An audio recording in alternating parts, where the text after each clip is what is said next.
अमर गाथे धरणि जाते साध्वी सीते सुचरिते सहन शक्ति पतिय भक्ति लोकमान्य वंदिते मंगलांगी महामाते नारी कुलके मादरी कष्टदेदुरु दुष्टरेदुरु सहिಸಿ ಗೆಲ್ಲುವ ಗುಣಸಿರಿ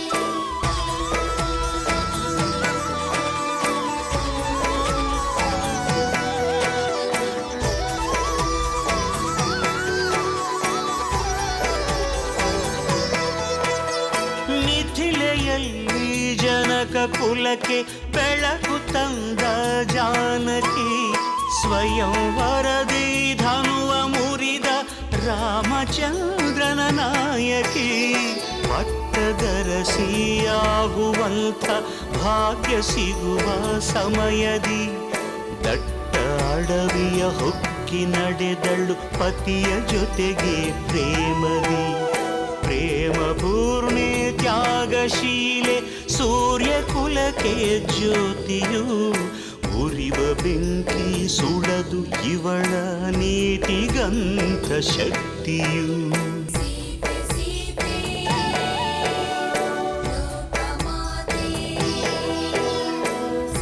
ರಾಮ ಹೃದಯ ನಿವಾಸಿನಿ ಅಕಳಂಕ ಪ್ರೇಮ ಪ್ರಬೋಧಿನಿ ಸೀತೆ ಮಾತೆ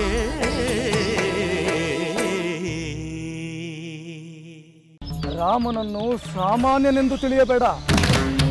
ನೀನು ಇನ್ನಷ್ಟು ಕಾಲ ಸುಖ ಭೋಗಗಳನ್ನು ಅನುಭವಿಸಬೇಕೆಂದಿದ್ದರೆ ರಾಮನಿಗೆ ಅಪ್ರಿಯವಾದ ಕಾರ್ಯವನ್ನು ಕೈಗೊಳ್ಳದಿರುವುದೇ ಒಳ್ಳೆಯದು. ಮಾವ, ಅವನ ಪ್ರಾಣಕ್ಕಿಂತ ಪ್ರಿಯಳಾಗಿರುವ ಆ ಸೀತೆಯನ್ನು ಅಪಹರಿಸುವುದೇ ಅದಕ್ಕೆ ತಕ್ಕ ಪ್ರತೀಕಾರ ಮಾವ. ಆಗಲಿ, ನಿನ್ನಿಚ್ಛೆಯಂತೆಯೇ ಸುವರ್ಣ ಜಿಂಕೆಯ ರೂಪ ತಾಳಿ ಸೀತೆಯನ್ನು ಸೆಳೆಯಲು ಹೋಗುತ್ತೇನೆ.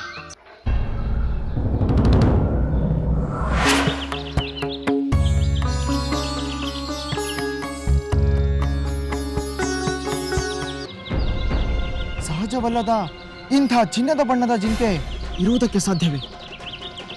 ನನಗೇನೋ ಇದು ಮಾಯಾಮೃಗವೆಂದೇ ಅನಿಸುತ್ತಿದೆ.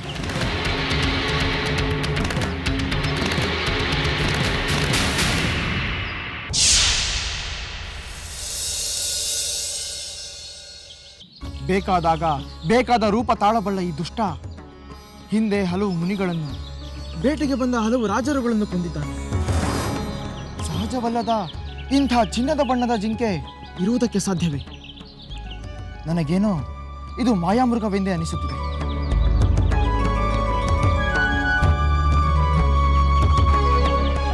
ಲಕ್ಷ್ಮಣನಿಗೆ ನಾನು ಯಾರೆಂದು ತಿಳಿದ ಮೇಲೆ ರಾಮನಿಗೆ ತಿಳಿಯುವುದು ಕಷ್ಟವೇ? ಇನ್ನು ನನ್ನ ಕಥೆ ಮುಗಿದಂತೆಯೇ. ಒಳ್ಳೆಯದೇ ಆಯಿತು. ಈ ವಿಚಿತ್ರ ಜಿಂಕೆಯು ಮಾರೀಚನೆಂದು ತಿಳಿದರೆ ರಾಮ ಲಕ್ಷ್ಮಣರು ಅವನನ್ನು ಕೊಲ್ಲಲು ಅದನ್ನು ಬೆನ್ನಟ್ಟು ಬರು. ಆಗ ಸೀತೆ ಸುಲಭವಾಗಿ ನನ್ನ ಕೈವಶವಾಗುವಳು.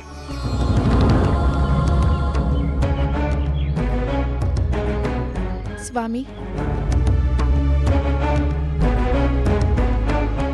ಈ ಜಿಂಕೆ ಅತ್ಯಂತ ಮನೋಹರವಾಗಿಲ್ಲವೇ? ಇದು ನನ್ನ ಮನಸ್ಸನ್ನು ಸೆಳೆದು ಬಿಟ್ಟಿದೆ. ಇದು ನನಗೆ ಬೇಕು. ತಂದುಕೊಡಿ ಸ್ವಾಮಿ. ದೇವಿ, ಈ ಜಿಂಕೆಯೊಂದಿಗೆ ಆಟವಾಡುವ ಬಯಕೆಯೇ? ಹೌದು ಸ್ವಾಮಿ, ಇದರೊಂದಿಗೆ ಆಟವಾಡಬೇಕು.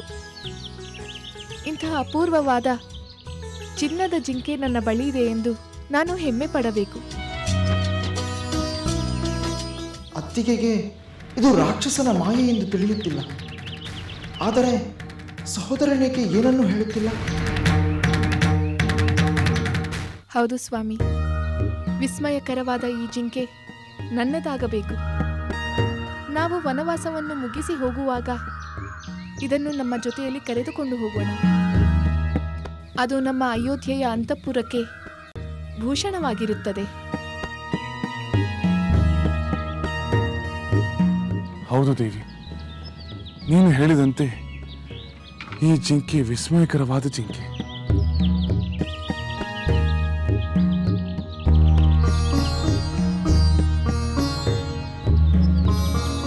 ಲಕ್ಷ್ಮಣ,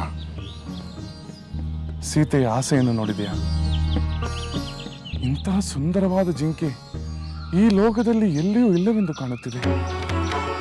ಭೂಲೋಕದಲ್ಲಿ ಮಾತ್ರವಲ್ಲ, ಆ ದೇವೇಂದ್ರನ ಅಮರಾವತಿಯಲ್ಲೂ ಇಂತಹ ವಿಚಿತ್ರವಾದ ಜಿಂಕೆ ಇರಲು ಸಾಧ್ಯವೇ ಇಲ್ಲ. ಹೌದು ಸಹೋದರ, ಇದಕ್ಕೆ ಕಾರಣ ಇದು ಸಹಜವಾದ ಜಿಂಕೆಯಲ್ಲ. ಏನಾದರಾಗಲಿ ಲಕ್ಷ್ಮಣ, ಈ ಜಿಂಕೆಯ ಸೌಂದರ್ಯ ಸೀತೆಯಂತೆ ನನ್ನ ಮನಸ್ಸನ್ನು ಸೆಳೆಯುತ್ತಿದೆ. ಸಹೋದರ, ನೀನು ಅಮಾಯಕನಂತೆ ವರ್ತಿಸುವುದೇ ಇದು ಮಾರೀಚನ ಮಾಯೆ ಇರಬಹುದೆಂದು ನಿನಗೆ ಅನಿಸುತ್ತಿಲ್ಲವೇ? ಲಕ್ಷ್ಮಣ, ಪಾಪ ಸೀತೆ ಎಂದು ನನ್ನಿಂದ ಏನನ್ನೂ ಬಯಸಿದವಳಲ್ಲ. ಇದೊಂದು ಬಯಕೆಯನ್ನಾದರೂ ನಾನು ಈಡೇರಿಸಬೇಕಲ್ಲವೇ?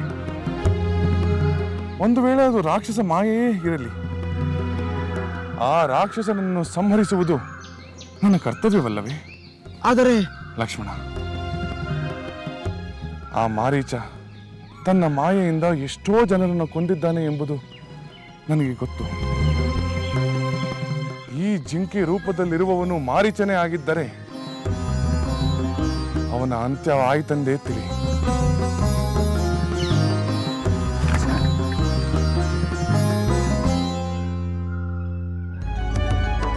ವೃಥಾ ಕಾಲಹರಣ ಮಾಡುತ್ತಿರುವರಲ್ಲ, ಈಗ ಜಿಂಕೆಯನ್ನು ಬೆನ್ನಟ್ಟಿ ಹೋಗಬಾರದೆ.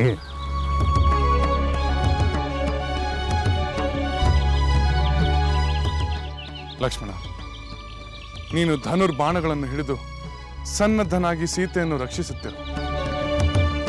ನಾನು ಸೀತೆಯ ಬಯಕೆಯನ್ನು ಈಡೇರಿಸಲು ಆ ಜಿಂಕೆಯನ್ನು ಬೆನ್ನತ್ತಿ ಹೋಗುತ್ತೇನೆ. ಅದನ್ನು ಜೀವಸಹಿತವಾಗಿಯೇ ತರುತ್ತೇನೆ, ಇಲ್ಲವೆಂದರೆ ಅದನ್ನು ಕೊಂದಾದರೂ ತರುತ್ತೇನೆ.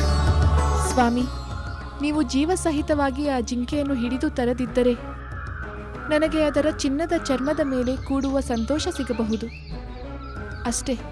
ಆಗಲಿ, ಜೀವಸಹಿತವಾಗಿಯೇ ತರಲು ನಾನು ಪ್ರಯತ್ನಿಸುತ್ತೇನೆ ದೇವಿ. ನಾನು ಬೇಗ ಬರುತ್ತೇನೆ. ಲಕ್ಷ್ಮಣ, ಸಹೋದರ, ನಾನು ಬರುವವರೆಗೂ ನೀನು ಸೀತೆಯನ್ನು ರಕ್ಷಿಸುತ್ತಿರು. ನಾನು ಬೇಗನೆ ಬರುತ್ತೇನೆ. ಅಗತ್ಯವಿದ್ದರೆ ಬಲಶಾಲಿಯಾದ ಜಟಾಯುವಿನ ಸಹಕಾರವನ್ನು ಪಡೆದು ನೀನು ಸೀತೆಯನ್ನು ಎಚ್ಚರಿಕೆಯಿಂದ ನೋಡಿಕೊ. ಹಾಗೇ ಆಗಲಿ ಸಹೋದರ. ದೇವಿ, ನಾನು ಹೋಗಿ ಬರುತ್ತೇನೆ.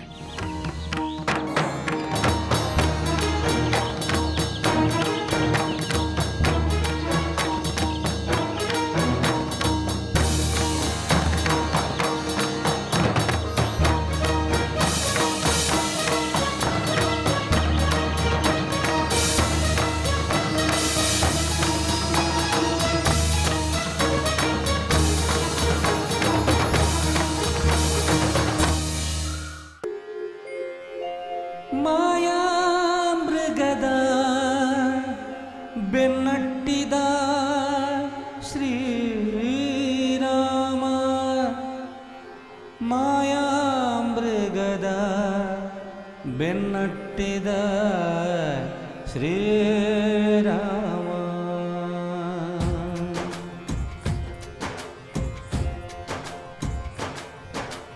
ಮಾಯಾಮೃಗದ ಬೆನ್ನಟ್ಟಿದ ಶ್ರೀರಾಮ, ಮಾಯಾಮೃಗದ ಬೆನ್ನಟ್ಟಿದ ಶ್ರೀರಾಮ, ಮಾಯಾಮೃಗದ ಬೆನ್ನಟ್ಟಿದ ಶ್ರೀರಾಮ, ಮಾಯಾಮೃಗದ ಬೆನ್ನಟ್ಟಿದ ಶ್ರೀರಾಮ. ಸಾಧ್ವಿ ಸೀತೆಯ ಬಯಕೆಗಾಗಿ ಮಡದಿ ಮೇಲಿನ ಮೋಹಕ್ಕಾಗಿ ಸ್ವರ್ಣ ಜಿಂಕೆಯ ಜಾಡು ಹಿಡಿದು ಎಲ್ಲ ತಿಳಿದು ತಿಳಿಯದಂತೆ ಸಾಧ್ವಿ ಸೀತೆಯ ಬಯಕೆಗಾಗಿ ಮಡದಿ ಮೇಲೆ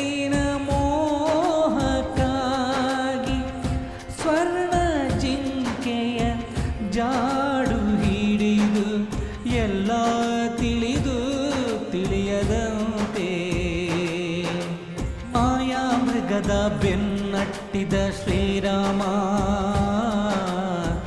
ಮಾಯಾ ಮೃಗದ ಬೆನ್ನಟ್ಟಿದ ಶ್ರೀರಾಮ ಮಾಯಾ ಮೃಗದ ಬೆನ್ನಟ್ಟಿದ ಶ್ರೀರಾಮ ಮಾಯಾ ಮೃಗದ ಬೆನ್ನಟ್ಟಿದ ಶ್ರೀರಾಮ.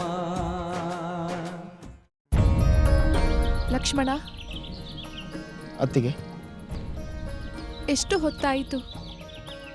ಸ್ವರ್ಣ ಜಿಂಕೆಯನ್ನು ಬೆನ್ನಟ್ಟಿ ಹೋದ ನನ್ನ ಸ್ವಾಮಿ ಇನ್ನೂ ಏಕೆ ಬರಲಿಲ್ಲ? ಆ ಜಿಂಕೆ ಇನ್ನೂ ಕೈಗೆ ಸಿಕ್ಕಿಲ್ಲವೆಂದು ಕಾಣುತ್ತದೆ. ಅದನ್ನು ಹಿಡಿಯಲಾಗದಿದ್ದರೆ ಕೊಂದಾದರೂ ತರುತ್ತೇನೆ ಎಂದು ಹೇಳಿದರು. ಮಹಾವೀರರಾದ ನನ್ನ ಸ್ವಾಮಿಗೆ ಒಂದು ಜಿಂಕೆಯನ್ನು ಹಿಡಿಯಲು ಇಷ್ಟು ಸಮಯ ಬೇಕೇ? ಅತ್ತಿಗೆ, ನೋಡಿದೊಡನೆ ಅದು ನಿಜವಾದ ಜಿಂಕೆಯಲ್ಲ, ಮಾಯಾ ಜಿಂಕೆ ಎಂದು ನನಗೆ ಅನಿಸಿತು. ಆ ಜಿಂಕೆ ರಾಕ್ಷಸ ಮಾಯೆಯಾದರೆ ಅದನ್ನು ಸಂಹರಿಸುವೆ ಎಂದು ಸಹೋದರ ಹೇಳಿದ್ದಾನೆ.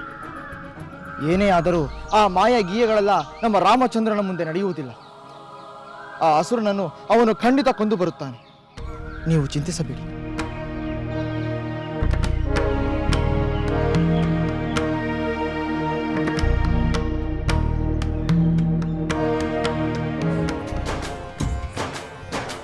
ಮಾಯಾ ಮೃಗದ ಬೆನ್ನಟ್ಟಿದ ಶ್ರೀರಾಮ ಮಾಯಾ ಮೃಗದ ಬೆನ್ನಟ್ಟಿದ ಶ್ರೀರಾಮ ಮಾಯಾ ಮೃಗದ ಬೆನ್ನಟ್ಟಿದ ಶ್ರೀರಾಮ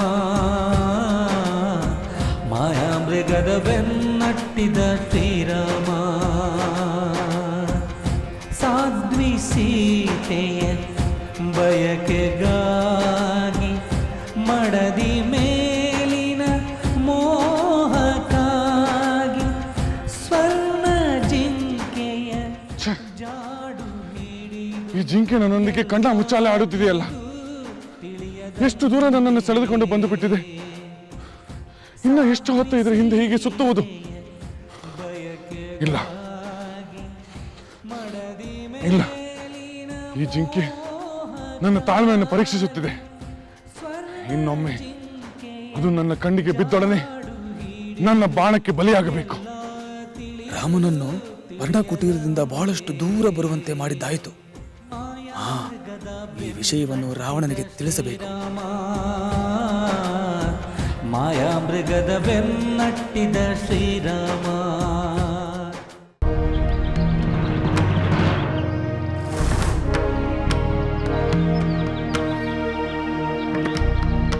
ರಾವಣೇಶ್ವರ, ನಿನ್ನ ಆದೇಶದಂತೆ ಮಾಯಾಜಿಂಕೆಯಾಗಿ ಸೀತೆಯನ್ನು ಆಕರ್ಷಿಸಿದ್ದಾಯಿತು.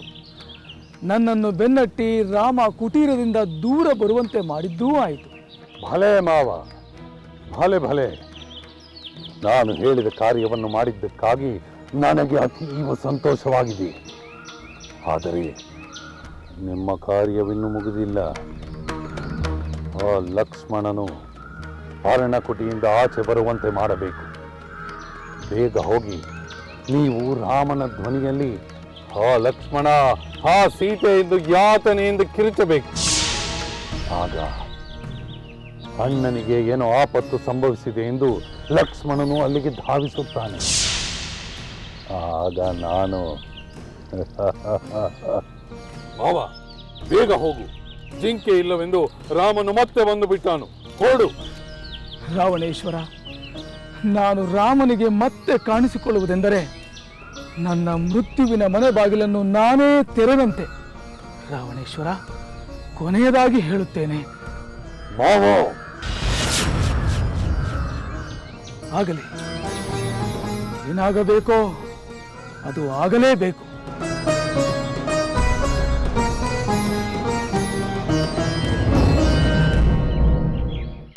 ಮಾಯಾ ಮೃಗದ ಬೆನ್ನಟ್ಟಿದ ಶ್ರೀರಾಮ ಮಾಯಾ ಮೃಗದ ಬೆನ್ನಟ್ಟಿದ ಶ್ರೀರಾಮ ಮಾಯಾ ಮೃಗದ ಬೆನ್ನಟ್ಟಿದ ಶ್ರೀರಾಮ ಮಾಯಾ ಮೃಗದ ಬೆನ್ನಟ್ಟಿದ ಶ್ರೀರಾಮ ಲಂಕೆಯ ರಸನ ಅಣತಿಯಂತೆ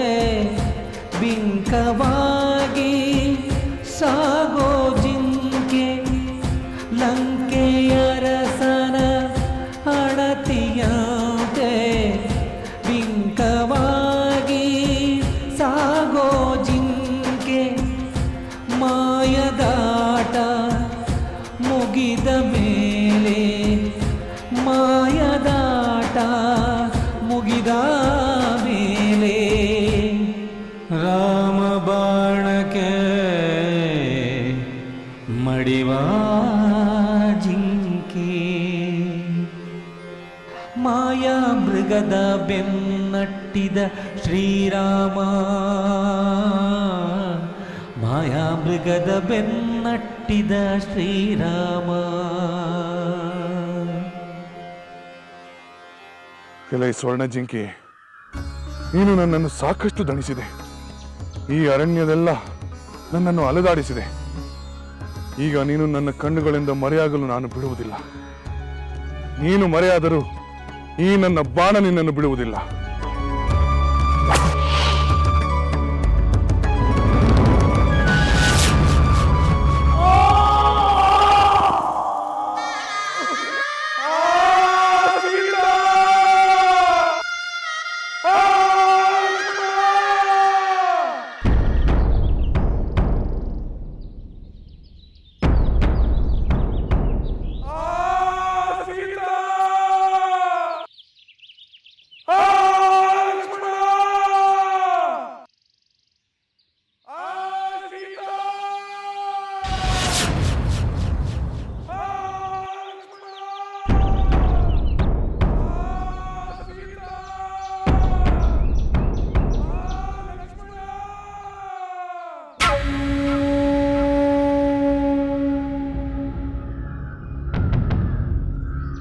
ಲಕ್ಷ್ಮಣ, ನನ್ನ ಸ್ವಾಮಿಯ ಧ್ವನಿ ಕೇಳಿತಲ್ಲವೇ? ಹಾ ಸೀತೆ, ಹಾ ಲಕ್ಷ್ಮಣ ಎಂದು ನೋವಿನಿಂದ ಕೂಗಿದಂತಾಗಲಿಲ್ಲವೇ? ಕೇಳಿಸಿತು ಅತ್ತಿಗೆ. ನಿನ್ನ ಸೋದರನ ಆರ್ತ ಸ್ವರವನ್ನು ಕೇಳಿದ ಮೇಲೂ ಏಕೆ ಸುಮ್ಮನಿರುವೆ? ಅದು ರಾಮನ ಧ್ವನಿಯಲ್ಲ, ರಾಕ್ಷಸ ಮಾಯೆ. ಇಲ್ಲ ಲಕ್ಷ್ಮಣ, ನನಗೆ ಸ್ಪಷ್ಟವಾಗಿ ಕೇಳಿಸಿತು. ಅದು ಶ್ರೀರಾಮನ ಧ್ವನಿಯೇ. ನನಗೆ ಭಯವಾಗುತ್ತಿದೆ ಲಕ್ಷ್ಮಣ. ಏನು ಆಪತ್ತು ಸಂಭವಿಸಿದೆಯೋ ಏನೋ. ನೀನು ಅವರ ಸಹಾಯಕ್ಕಾಗಿ ಹೋಗು ಲಕ್ಷ್ಮಣ. ಅಪ್ರತಿಮ ವೀರನಾದ ನನ್ನ ಸಹೋದರ ರಾಮನಿಗೆ ಆಪತ್ತೆಂದರೇನು? ನೀವು ವೃಥಾ ಭಯಪಡುತ್ತಿರುವಿರಿ ಅತ್ತಿಗೆ. ಇಲ್ಲ ಲಕ್ಷ್ಮಣ, ಖಂಡಿತ ನನ್ನ ಸ್ವಾಮಿಗೆ ಏನೋ ಸಂಭವಿಸಿದೆ. ನನ್ನ ಸ್ವಾಮಿಗೆ ನಿನ್ನ ಸಹಾಯದ ಅಗತ್ಯವಿದೆ. ಬೇಗ ಅವರ ಬಳಿ ಹೋಗು.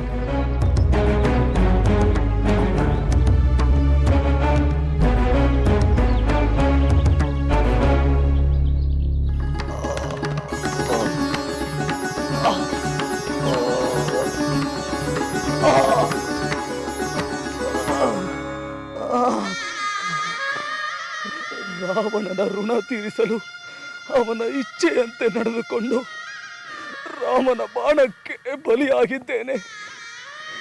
ಅವನಿಗಾಗಿ ರಾಮನ ಧ್ವನಿಯಲ್ಲಿ ಆ ಸೀತಾ, ಆ ಲಕ್ಷ್ಮಣ ಎಂದು ಕೂಗು ಪಾಪ ಕಾರ್ಯವನ್ನೇ ಮಾಡಿದೆ. ಛೇ, ನಾನು ಸಾವಿನಲ್ಲೂ ದುಷ್ಟ ರಾಕ್ಷಸನೇ ಆದೆ. ಈ ಹಾಳು ಜನ್ಮಕ್ಕೆ ಧಿಕ್ಕಾರವಿರಲಿ.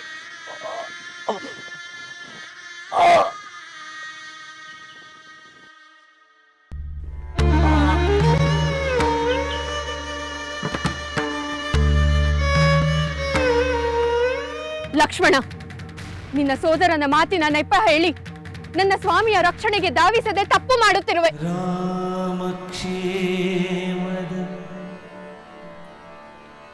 ಚಿಂತೆ ಮೂಡಿ ದುಗುಡಗೊಂಡಳು ಸಾಧ್ವಿ ಸೀತೆ.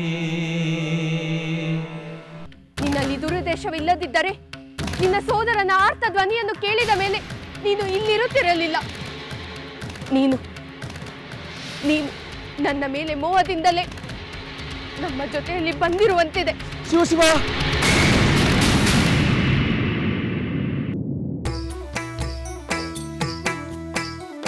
ಲಂಕೆಯಲ್ಲಿನ ದುರುಳ ದರ್ಪವು ಸೀತೆ ಸಹನೆಗೆ ಸೋತಿತು. ಅಂಕೆ ಇರದ ಅಸುರ ಕುಲವು ರಾಮ ಬಾಣಕ್ಕೆ ಅಡಗಿತು. ದೂರವಿರಲಿ ಸನಿಹವಿರಲಿ ರಾಮ ಹೃದಯ ನಿವಾಸಿನಿ. ಯುಗವು ಯುಗವು ಸಾಗಲಿ ಅಕಳಂಕ ಪ್ರೇಮ ಪ್ರಬೋಧಿನಿ. ಅಮರ ಗಾಧೆ ಧರಣಿ ಜಾತೆ ಸಾಧ್ವೆ ಸೀತೆ ಸುಚರಿತೆ. ಸಹನ ಶಕ್ತಿ ಪತಿಯ ಭಕ್ತಿ ಲೋಕಮಾನ್ಯ ವಂದಿತೆ.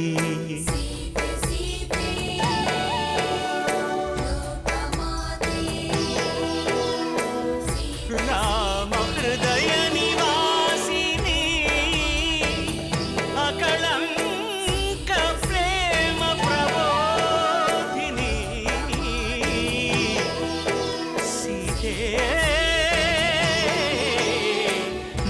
ಸೀತೆ